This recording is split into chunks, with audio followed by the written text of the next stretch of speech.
I've been a fan of Star Trek for a very, very long time. Like so many kids of my generation, we watched the original Star Trek as reruns on WGN and some of the other channels. And then you came to the animated series, which would come on Saturday morning and featured some of the original actors doing the voices. And then you had the feature films. And I really loved the feature films because it was the first new live action Star Trek featuring characters that you only knew from reruns that you watch after school. And then somewhere around the fourth movie, I think it was The Voyage Home, I actually had a copy of the DVD, not DVD, then DVDs at that time weren't really popular. I had a copy of the VHS, and Paramount put a promo, a trailer for a brand new Star Trek show on the either beginning or the end of that VHS that I rented from the store. And that new show was called Next Generation. And the thing that really got me is they used the theme from the movie, the Star Trek movie, the Jerry Goldsmith theme. They used that, and that was going to be the theme of the show, on the show. And I was real excited. And so for the first time, I watched a Star Trek television show when it first came on. And of course, like I said, that was Next Generation. Me and my friends, we watched it, we talked about it. We were introduced to these new crew and things like that, particularly Captain Picard. I mean, it was just a heyday for us nerds, or blurds, as I maybe should say. And then all these years later, go through all the different shows. UPN Network starts out and it has Voyager on there. And we have the new movies with the Next Generation crew and all of that stuff. And now all these years later, Star Trek gets a revival in the theater with 2009 with J.J. Abrams, Star Trek. And then they announced that they are going to do more shows.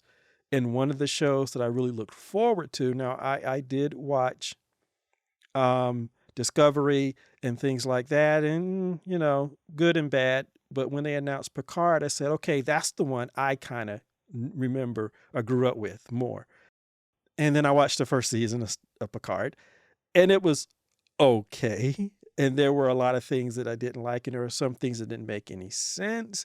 And then season 2 came, and I couldn't finish season 2 because I was so disappointed that Star Trek was doing like so many of the other brands. They were basically killing their brand. They were killing the things that made us like the brands, the things that made the brands millions, if not billions of dollars in merchandise sales at conventions and things like that in between the movies in the years they did not have TV shows.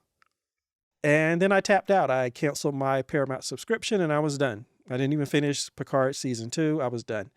And then season 3 come out and I wasn't interested in seeing it until some of the reviewers who were critical of Star Trek, particularly Picard, as it's done under Secret Hideout, they started praising the new show.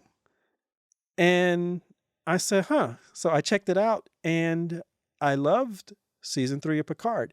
It was everything that us fans always wanted. And the more we saw of it, the more for me, it just really condemned what came before, because it's like, if you could do this, why didn't you do this from the beginning? And then there was this little promo piece or whatever that came out, and it featured none other than Alex Kurtzman commenting on that very thing. And what he had to say was, well, we couldn't give you this in the first season. We had to build up to that. What good would it be to see that in the first season? And I thought that was the silliest thing I had ever heard. If that was true, then why did Patrick Stewart, who plays Captain Picard, why did he come out and apologize for his attitude and approach to Picard season 1 and 2? Because not only was he the main character and the actor, but he was also a producer. And there are famous shots of him sitting there with the show writers and stuff like that, deciding what the show was going to be about. And there was no secret. He was known to have said that he did not want to put on the old uniform again, and he did not want to be in the old Enterprise again. He wanted to go in different directions and play the character different. And that's what we got. And the writers on the show, they went along with that. I think maybe Jonathan Frakes or some of the other actors even said that it was clear that Patrick Stewart did not want to have a reunion. He was not going to call any of the old crew members back and the actors back. But again, Jonathan Frakes and Marina Sirtis did show up as their characters in season 2. But Patrick Stewart apologized. So it was very clear that their intention was not to have this third season the way it was. Their intention was to do what they were doing, but it failed. And they got raked over the coals by fans of the original series. Again, I was there from day one. When I saw that first trailer for The Next Generation, I was there for all 7 years of Next Generation. I was there for all 7 years of DS9. Yes, people, DS9 went 7 years. I was there for all 7 years of Voyager. And by the time Rick Berman got his hands on Enterprise and kind of twisted it back to the old paradigm after having such a diverse crews, I again kind of tapped out of it after the first season. But I did go back and I watched it, particularly when they brought in Manny Coto to do a lot of the show running. And I remember him from some of his other sci-fi shows, such as Odyssey 5. I might talk about that one eventually because Odyssey 5 was fantastic. I have always been here for Star Trek, for all the movies, for all the TV shows, for all the everything, all the merchandise. And so I was severely disappointed with what we were seeing, particularly with Picard, particularly because you had the main character, Patrick Stewart, as one of the executive producers, and they were making choices to totally destroy what that character used to be. And now you get season 3, and it shows how great Picard should have been and could have been from the very first season. And the more I saw of it, the more it just condemned their ineptitude, their lack of creativity, and just total lack of understanding of what made Star Trek Next Generation the brand that it was. When you have the naysayers who wanted to dance on the grave of Alex Kurtzman, when you have them praising something, you finally did it right. And you could have done it right from the beginning.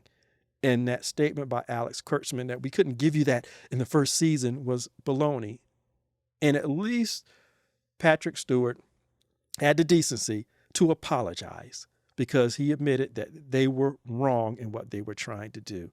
And the third season was their correcting of that wrongness. And it just shows how all of these franchises that have been mishandled, it shows you that there is the ability to give the fans what they want and make it successful. But for some reason, so many of them are choosing not to do that. So I thought I would just take a time to just respond, because when I saw that little vignette or that little documentary, whatever they did, and Alex Kurtzman said that, I said, that is the stupidest thing I've ever heard. You deliberately ran 2 seasons of Picard into the ground only to have this third season come along and show that y'all could have done this from the very beginning. In fact, the storylines in season 3 could have been the storylines that extended over all 3 seasons of Picard. And all of it would have been great. It would have been held by the old fans and it would have brought in new fans. It's just sad that people have control of genre, franchises, and things like that they have no clear understanding of how to handle. But there are people there that are willing to help. And that's what season 3 of Picard shows.